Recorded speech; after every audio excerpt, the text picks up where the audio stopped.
How much do you trust your five senses to give you a clear picture of the reality we find ourselves in? With the proliferation of abilities that the technological era has given us, we've been able to peer into the many hidden mechanisms that lie outside the range of human perception.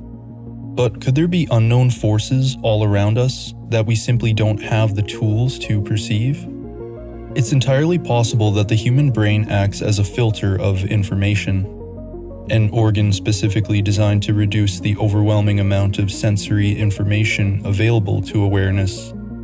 It modulates our perception of reality in a way that we only experience what is needed for survival: vision, hearing, smell, taste, and touch. Aldous Huxley promoted this idea of the brain being a sort of reducing valve, and that a possible method for overriding this feature would be through chemical means, more specifically psychedelics. We can only perceive a small portion of the electromagnetic spectrum, and it is only by the relatively recent advances in science that we've known about the full scope of wavelengths that elude our senses. Through the invention of new technologies, we've learned about gamma rays, ultraviolet light, radio waves, and so on. They are happening around us and affecting our physiology, but all the while being imperceptible to us. On the other hand, we simply don't know what we don't know. With the internet and telecommunication networks, we have essentially created another dimension that coexists separately alongside our own. This is the notion that underpins the interdimensional UFO hypothesis. Are they metal spacecraft with wide-eyed beings from a neighboring galaxy? Or are they multidimensional spirits that coexist right here and everywhere, past, present, or future, that can materialize however they want based on physics beyond our comprehension? The American astronomer J. Allen Hynek once said, quote, "There could be other universes with different quantum rules or vibration rates, if you want. Our own space-time continuum could be a cross-section through a universe with many more dimensions. Think what a hard time you would have convincing an Aborigine that right now, through this room, TV pictures are passing, yet they're here. You have to have a transducer to see them, namely a TV set.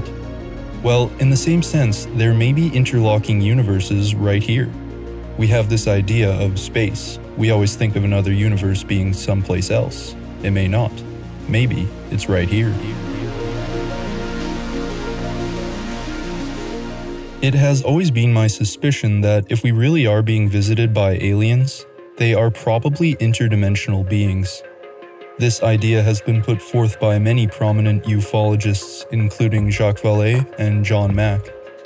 Vallee and many others also believe that the modern UFO phenomena is something that has been witnessed by humanity for hundreds, if not thousands of years. In Passport to Magonia, Vallee compiles hundreds of reports of UFO sightings throughout history dating back to the 10th century, combined with sightings of fairies, elves, and other creatures of medieval folklore. He posits that all these paranormal and supernatural encounters could all be the same phenomena, and that they were perceived and recorded in the way that the people of the time could best describe, viewed through different cultural lenses, if you will.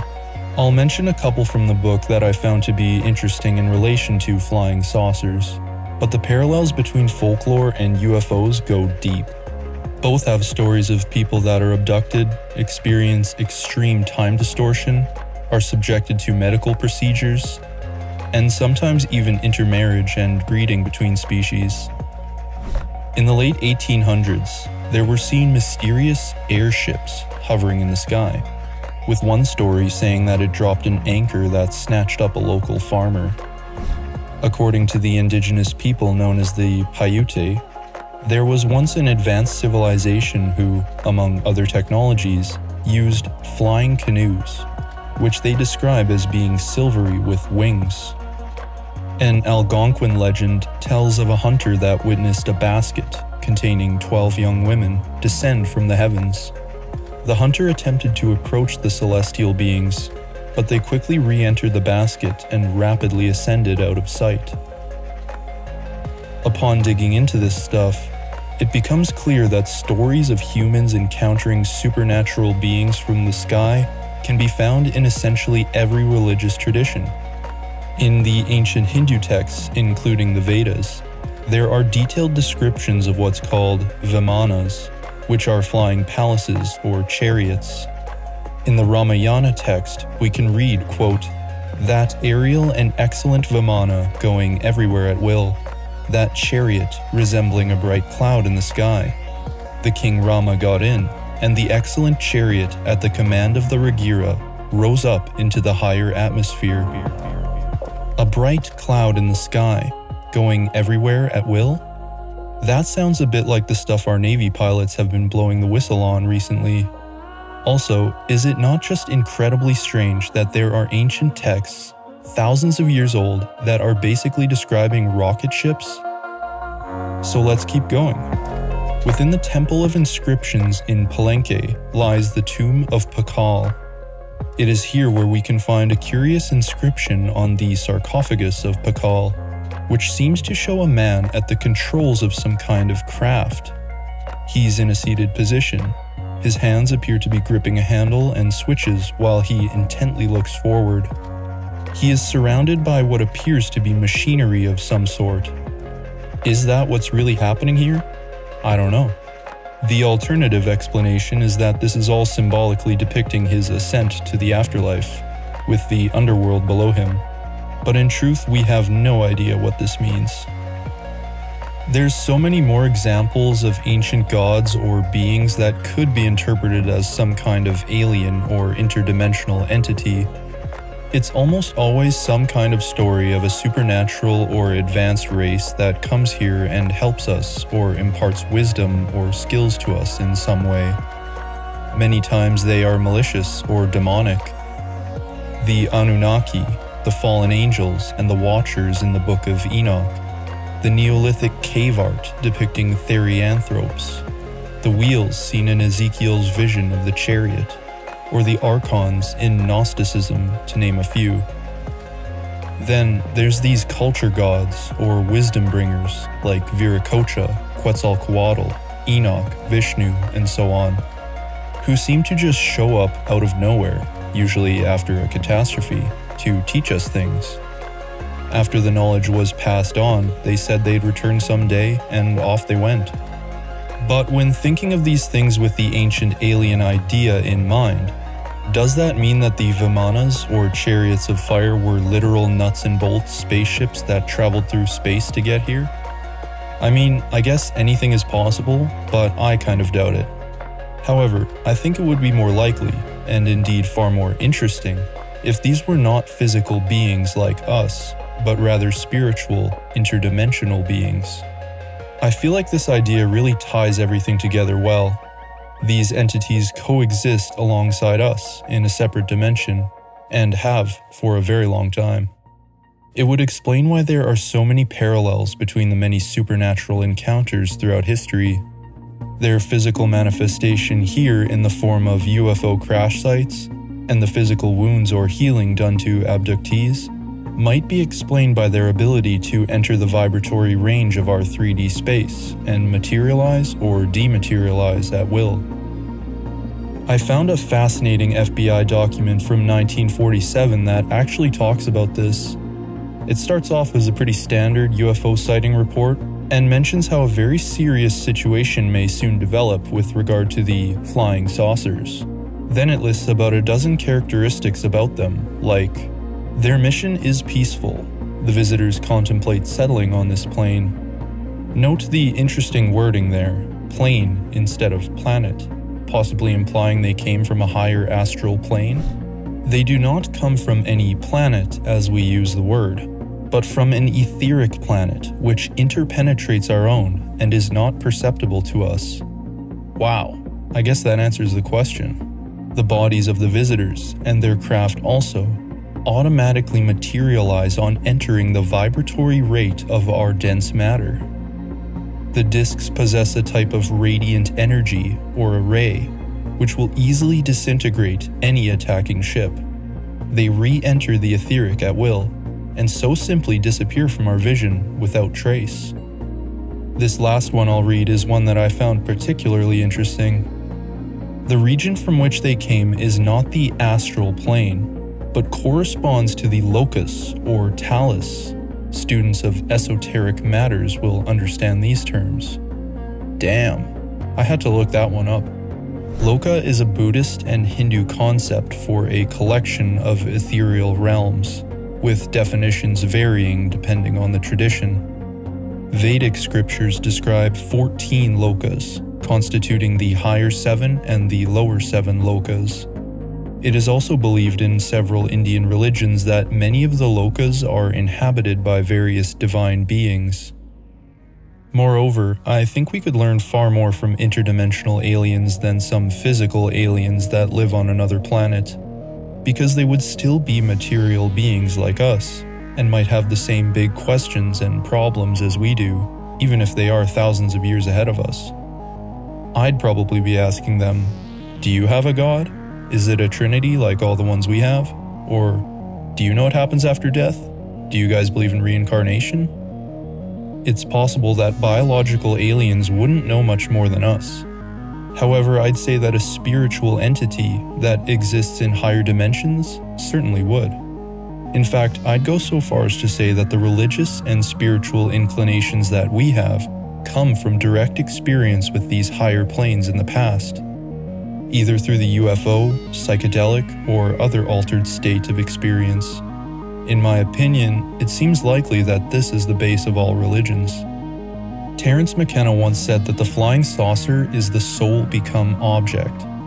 In fact, I believe he was one of the first to observe that the psychedelic experience in many ways shares more in common with the UFO experience than the traditional mystical experience does.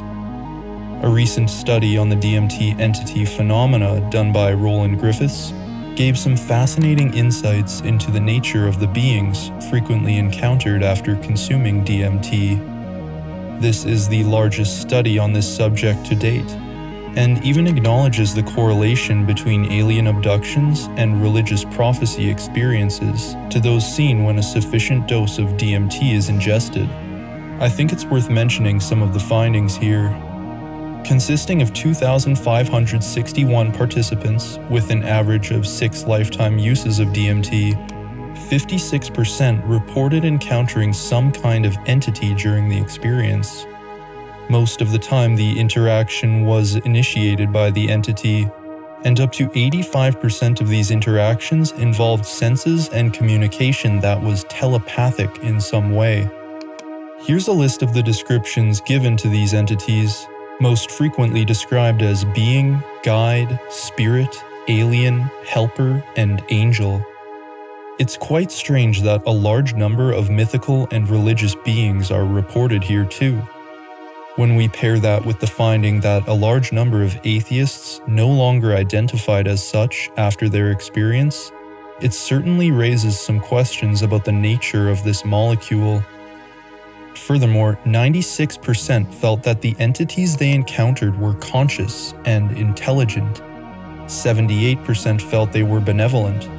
And curiously, even 54% felt that they had agency in our world and in some way could affect matter or outcomes in this reality.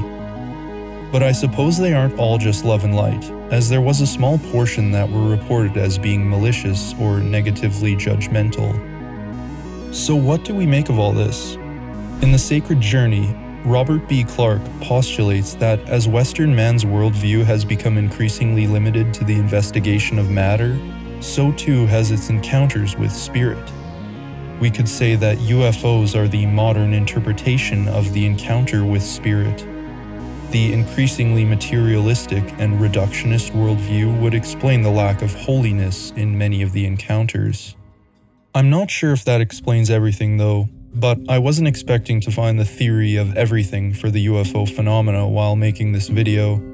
My main contention is that they seem mostly benevolent and interdimensional, which inevitably would make them fundamentally unknowable to us in this dimension. It'd be like trying to determine the intricate details of a 3D object by only observing its shadow.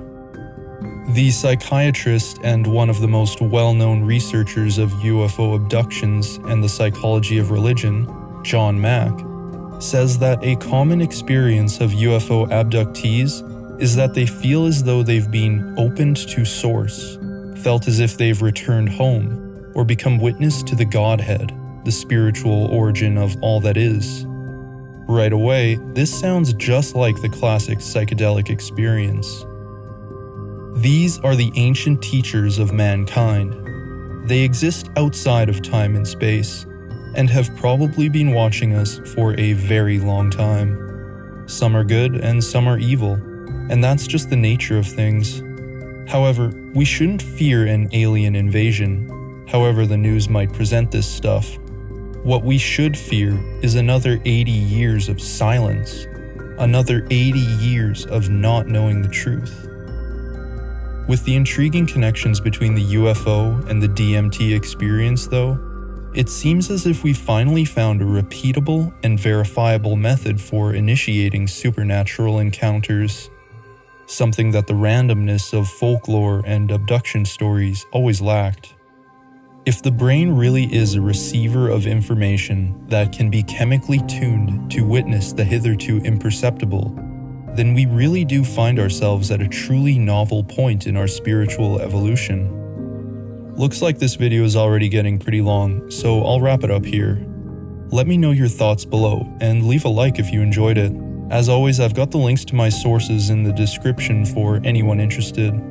Until next time, stay curious. Peace.